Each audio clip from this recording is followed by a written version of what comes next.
Hello biscuits, it's Cupcake Kami-sama back here. Welcome to another video, which is the 7th installment of the Advanced Coordinating series, where we will go beyond Lolita. Or at least talk about things such as outside influences on our fashion, expressing non-Lolita related things through it, and how once you buy the clothes, they're yours to do whatever you please with them. Did I decide to take on an actual behemoth of a topic? Yes, it appears so. Do I still accept the challenge? Absolutely. If for no other reason than because my idea for the Advanced Coordinating series is to tackle big, broad topics that apply equally to everyone and to every substyle of this fashion that might help someone out there step up their game. Since this will be quite a lot to take on, I suggest you get an extra pillow for comfort, put the kettle on for a drink, and once you come back, hit the subscribe button and the bell icon next to it. There are other topics still to cover in this series, and I also make a lot of other videos trying to stick to a one per month schedule. So by subscribing and allowing notifications, you will be sure not to miss when that happens. And it helps me and this channel grow, for which I am eternally grateful to you all. Thank you. Drinks in hand, my own included, we can take that trip to the world beyond Lolita fashion. To be perfectly honest, I had scraps of ideas floating somewhere around this theme for a while. And comments from various people on these videos were what helped me focus on what exactly is it I wanted to say. Once I'd found the angle for my hot takes, it was easier to make them cohesive and comprehensible, instead of a stream of consciousness that would take us on a wild ride everywhere. Because the thing is that there are already plenty of outside influences on Lolita fashion, as well as a whole host of mashups already in existence. What seems to be tripping people up when they make their first tentative forays into that world is the fear of looking too costumey or cosplayish, or being told that their attempt reads as such instead of reading as Lolita. So hopefully what I'll say in this video will give you some tools and confidence to allow whatever idea is bubbling up within you to be realized in a way that you'll be happy with, and without fears of being called Ita depriving you of sleep. If I were to get down to the absolute nitty-gritty of this theme, then even my two angles of Beyond Lolita are large and complex enough to take up entire videos of their own. But whilst you might have the will to sit through those, I'm not sure if I have the energy to get to that level of minutiae. Sorry if minutiae is what you were hoping for. This will be a condensed version, though I'll try not to skimp on detail and specifics. The two angles that I decided to tackle the topic from are actually better described as directions of going in and going out, because I'll be talking about things beyond Lolita influencing the fashion, so going in, and things beyond Lolita that we express through the fashion, so going out. I guess that makes it into a matter of intent. Is it you wanting to project something and Lolita fashion is your medium of choice? Or is it something else, coming into Lolita fashion to blend with it, which may or may not exist already? I know, it's barely the beginning of the video and we're getting into some mind-bending stuff. Let us start with the direction of going in, with the outside influences. As I already said, we already have lots of them. Once you stop to actually think about it, you'll realize that this is basically how all those minor substyles and common themes and motifs have started out. While Lolita, That's just two fashion styles essentially having a baby. Sailor and military Lolita, those motifs have been influencing fashion practically throughout history with cut details and trims. There was no reason for Lolita to not join these ranks. Pun intended.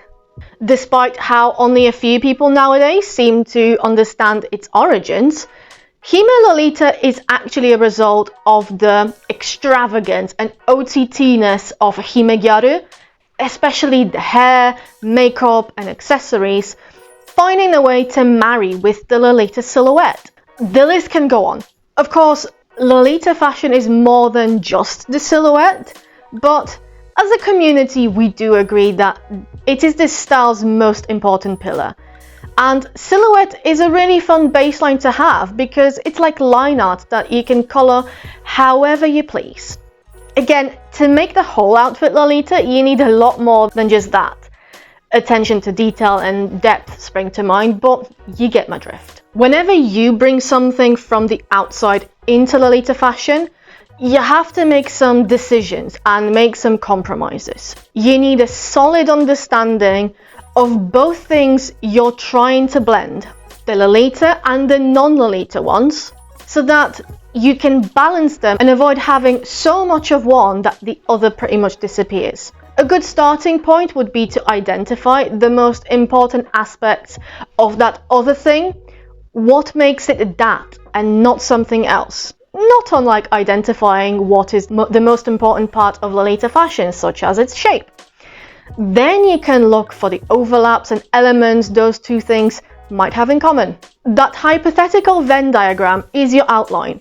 It will point to the things that are required and those that you can bend somewhat and construct your outfit that way. For example, Hime Lolita worked as well as it did because what made something Hime Gyaru, the makeup, the hair, the accessories, worked with what made something Lolita, the silhouette, the attention to detail, the colours and softness, so on, and combined into your ultimate princessy styling. What you should keep in mind is that the less specific your non-Lolita thing is, the harder it gets to blend it with Lolita because identifying those core, uncompromisable aspects gets harder. While Lolita isn't easy to pull off, but at least you have some very solid and clear rules from both fashion styles to guide you. But try something more vague like, say, dark academia. There's a lot in there, a lot that's subjective, and a lot that's not rooted in specific rules, making it harder to trip on some new ones. That's the risk, but also the fun of embarking on this journey of blending Lolita with other things. The subjectivity and creative expression of it is what appeals to people, but they are embarking on that without a solid template to rely on as if it were a coordinate planning sheet. You may find the, by now iconic, comparison of cosplay and cosplay Lolita by Kira Kira Shoujo helpful here, because even though we're not necessarily talking about cosplay, we are touching on a lot of the same ideas, balancing the various elements, keeping things such as depth and quality of pieces, working with intentionality and overall styling, all of that stuff. So yeah, the risk of getting it wrong is there, but it's one that's worth it because it's our self-expression we're talking about here. Doing this feels like telling the story that is us, our identity, and telling it in another way, adding another layer of detail that would otherwise remain unknown. It's like sending signals out into the world that these are also things that we like, that have meaning to us, and finding who responds to them, who catches our references, and discovering those unlikely connections. It's certainly why I do it, because yes, I wear Lolita fashion and I consider myself a Lolita, but that's not everything there is to me, and having a chance at expressing other things rattling up here gives me the creative release that I need. For example, it's not a secret that Gothic is firmly my tertiary substyle. Despite my love for the darker aesthetic, when I do it, it just ends up more classic. Like, the typical darker aesthetic isn't quite conveying who I am, unless I get in a goth mood, which also does happen occasionally. So the first time I wore Hinuli's Just One Bite for a Halloween meet in October of 2019 was my most typically gothic co-ord with it, coordinating it to complement the print and the theme. And don't get me wrong, I still like that outfit and I felt good wearing it at the time, but when I compare it to the other looks I've done with this dress, it doesn't hold up in my own personal ranking. It's middling a bit, to be honest. The more old Hollywood glam look from September 2020 was far more up my alley, with the retro hair, makeup, accessory choices. It was a more classy and more classic look, and in my box it just about retained enough of Lolita to be pulled under the Ero Lolita umbrella. Or the time that I styled this print in a folksy, witchy sort of way in June of 2021 to release some pent-up Slavic energy after listening to that kind of music and feeling the need to project it out to the world. Both of those coordinates feel so much more me than the first one, not only because they are less traditionally gothic and aren't trying to fit under that label, but also because they let other aspects of my personality, style and interests shine through. The dress and Lolita fashion broadly were just vessels for the ideas in my head, a template that I am comfortable using and that I have a lot of elements for already, thanks to dedicated collecting of Lolita fashion for such a long time.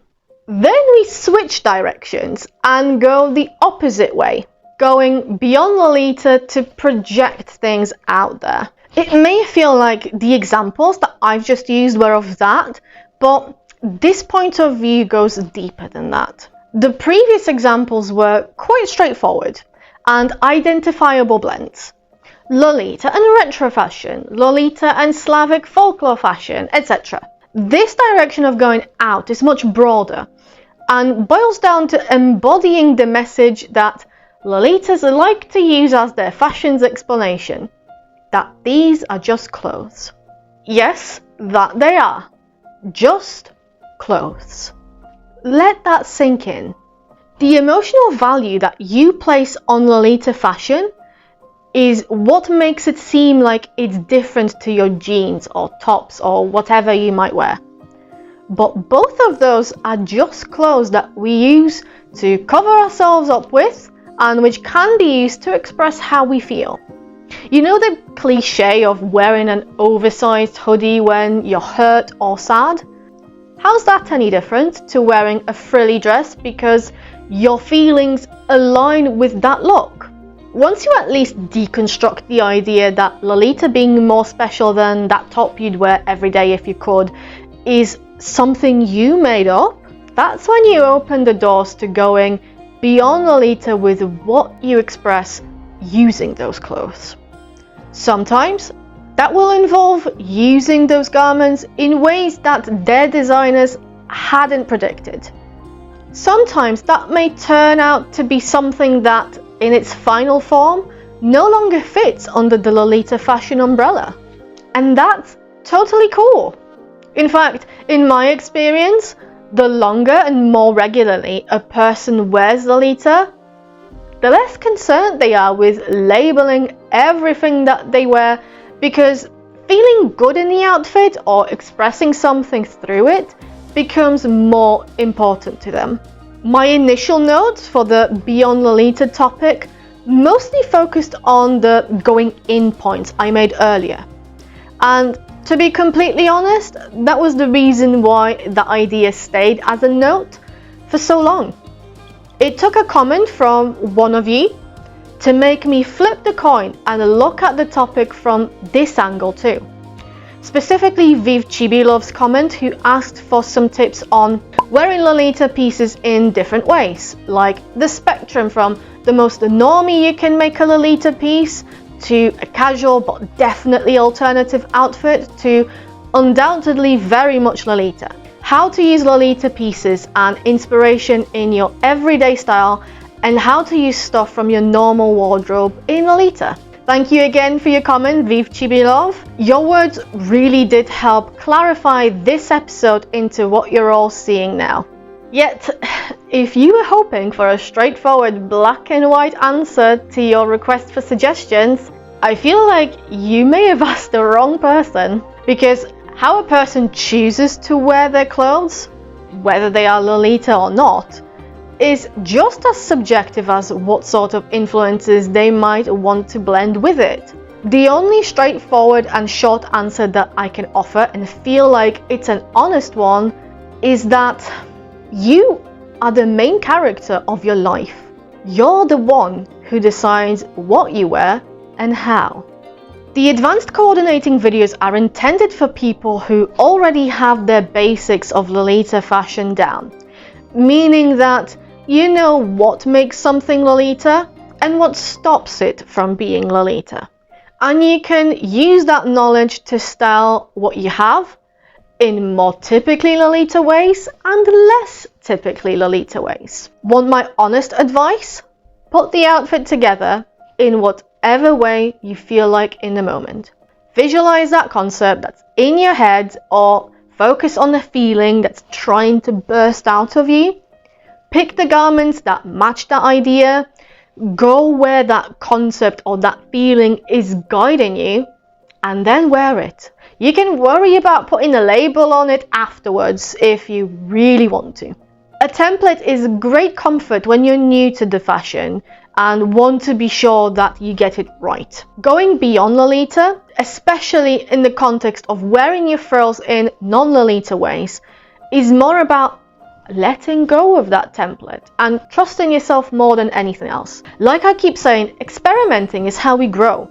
You are the only one who has to judge how successful your attempts are and decide whether to keep them a secret or share them with the world somehow, be it online or by wearing the outfit. There's also something to be said for what else you own, either making it harder or easier to blend with what we commonly see mixed into this fashion. Not that this should stop you, just saying that someone who enjoys preppy looks, for example, who wants to wear their Lolita clothes with those preppy looks, will have an easier time of bridging the two than someone who typically wears, say, sporty clothes or sexy club wear. So a template or a checklist is not something that I can give you. What I can leave you with instead is the spectrum of normie to Lolita that I use, with some visual representation. This is my own gauge of what's OTT and what's casual, what's formal and what's informal, what's unquestionably Lolita to me and what's unquestionably normie, with several levels in between those two extremes covered. To me, that scale goes like this: completely normie, normie but with slightly more polished / Lolita inspired styling, casual Lolita, regular Lolita, themed but not OTT Lolita, and OTT Tea Party Extravagance. First problem, this scale is super subjective and won't work for everyone. My casual is another person's dressed up. Not only that, there are cultural differences that may be coming into play at various times. For example, culturally, some occasions vary in how formal they are, like when I first experienced British Christmas and saw how informal and casual it is. For me, it's extremely laid back because I was raised in Poland and in a household where sitting down for your Christmas dinner is a formal occasion, one that requires at least your proverbial Sunday best and possibly leans into black tie. And then there are cultural things that may determine what's appropriate for the different levels of formality, like skirt length, neckline and shoulder exposure levels, the depth of one's neckline, etc. Where one culture would accept fairly revealing elements and still consider the attire formal, another might place far more emphasis on modesty and going too revealing turns the outfit informal or even inappropriate.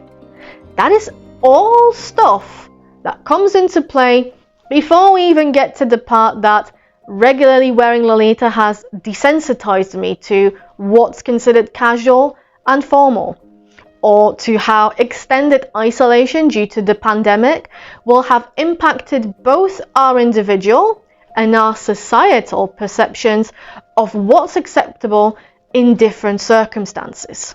So, as you can see, trying to come up with any sort of standard scale for these things is impossible. What you can do is look at the spectrum that I've outlined and that guides me, hear out my explanations of how I use it, and then adapt it to your style, needs, preferences, etc.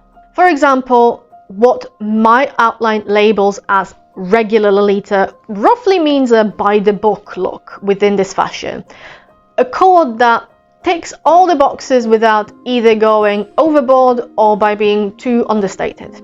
It's the outfit you'd use to explain to someone new what a Lolita coordinate consists of, which in my books straddles the line between being Lolita enough that I'd feel happy attending a meetup in that outfit, where I wouldn't feel nervous about being judged or misunderstood, but is also low-key enough that I won't feel like I'll shock the security guard at my local supermarket and make him miss a crime.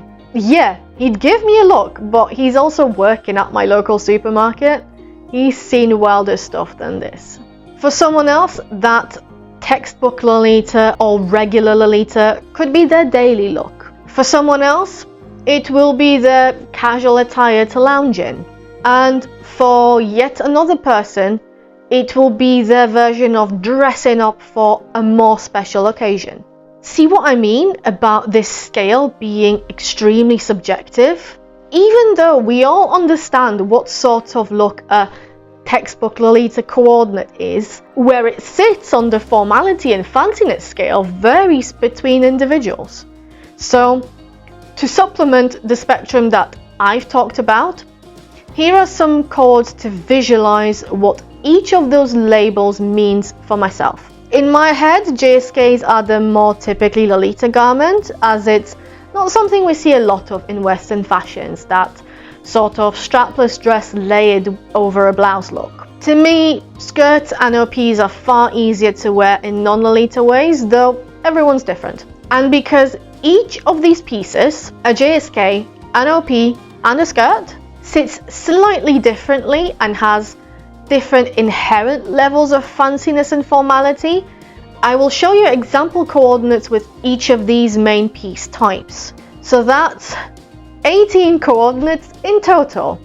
6 with Lady Sloth's Look at My Dreamy Sky casual OP, 6 with Hey Nooley's Lovely Memories JSK, and 6 with Song and Temple's Fairy Tale Library skirt. Feel free to pause at each screen to compare and notice the small differences that add up to stepping up in fanciness levels. As always, this video is also available as a blog post, which will include higher resolution versions of these collages, so you may find it easier to refer to those instead.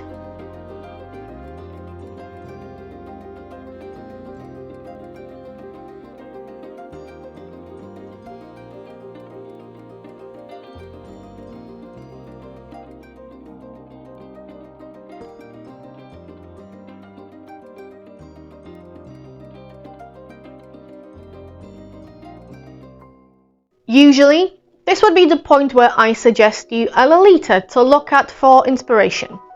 Someone who I feel exemplifies the points I'm trying to make really well. Not this time. I'll still leave you with someone stylish to look at for inspiration. It just won't be a Lolita. It seemed fitting when talking about things that go beyond Lolita fashion to reiterate that anyone and anything can be a source of inspiration. Even, or especially, the people and things you'd least expect, like those who wear a style that's a total opposite of yours, And out of the various people like this whom I follow and admire, the one that I've personally learned the most from is Dandy Wellington, at Dandy Wellington on Instagram, or simply Dandy Wellington on YouTube. What could be more diametrically opposed to my style than menswear, right? Sure, I dabble in OG, but for Dandy Wellington, vintage and vintage-inspired menswear is his style. It's who he is, similarly to what Lolita fashion is to me.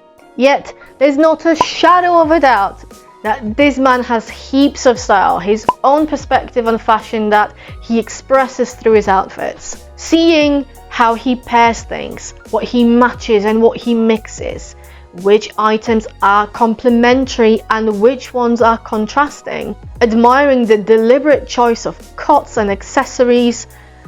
Well, everything about his style is hugely inspiring to me, and I've picked up a thing or two from his Instagram and YouTube that I've employed in my own style. And it appears that he agrees with me in some things. Just listen to what he had to say about menswear.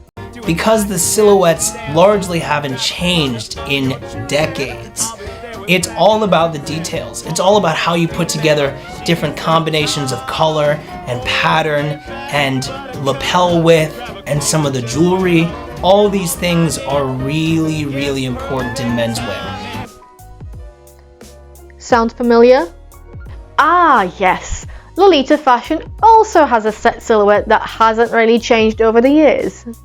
Again, if what you want to do is that by the book Lolita, as quintessentially so as you can think, if that brings you joy and makes you feel like the most confident version of yourself, do that.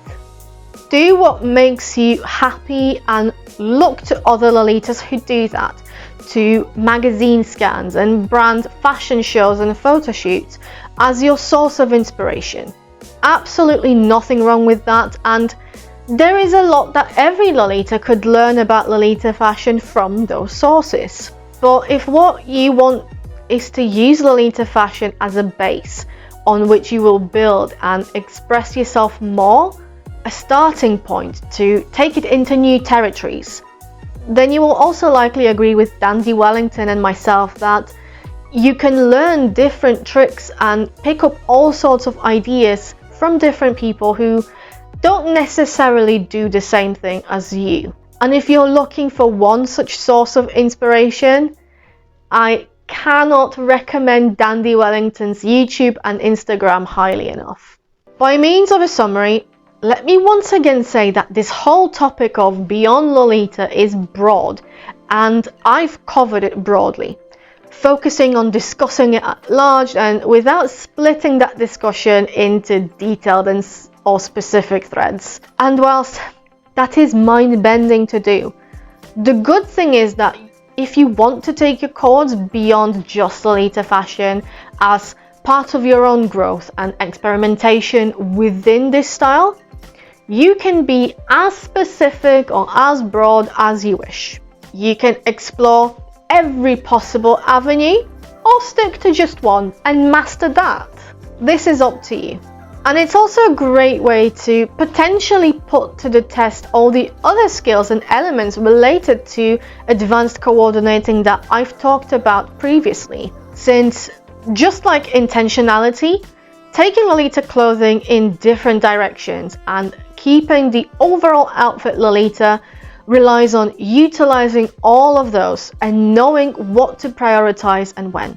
Coordinate challenges are a fantastic springboard to start with that, particularly the more themed ones, as they give you a ready prompt to try to stick to practice with, and let you figure out whether it's your wardrobe and its pieces that are a bit lacking, and where it's just your coordinating skills that may need polishing. Though I'm sure that if you're watching this video and have stuck all the way until now, that you have some ideas of your own you want to realize. And I, for one, look forward to seeing them. And on that note, thank you for watching this video and bearing with this mammoth of a topic. I hope that the video has helped you in some way, be it by providing you with a different point of view, by giving you motivation or inspiration to realize your idea, or just by being that bit of entertainment that you were looking for. You have my word that the next advanced coordinating topic will not involve so much mental gymnastics. We'll go back to something more condensed and easier to break down without touching on every single abstract concept in between. It seems best for the series to sandwich these bigger, broader topics with things that are a bit more grounded. I am always eager to hear what sort of things you may be interested in and what you might want me to cover as part of the Advanced Coordinating series. So don't be shy and leave your thoughts in a comment below. If you're keen on getting these videos before they go public, then I suggest that you join my Patreon and go for the $2 a month tier to gain 1 week early access to that. And for $1 a month, you will gain early access to every single blog post that I do. So either tier will let you catch the Advanced Coordinating series before it goes public. I also have a Ko-fi page for one-off tips if that's something that you're more comfortable with. And there is always the like, subscribe, and share, all of which are free and which also help me and this channel grow. And as always, I encourage all of you to check out my blog, which is Cupcakes and Unicorns, for even more Lolita fashion related content. Thank you so much, and I'll see you in the next one. Take care. Bye!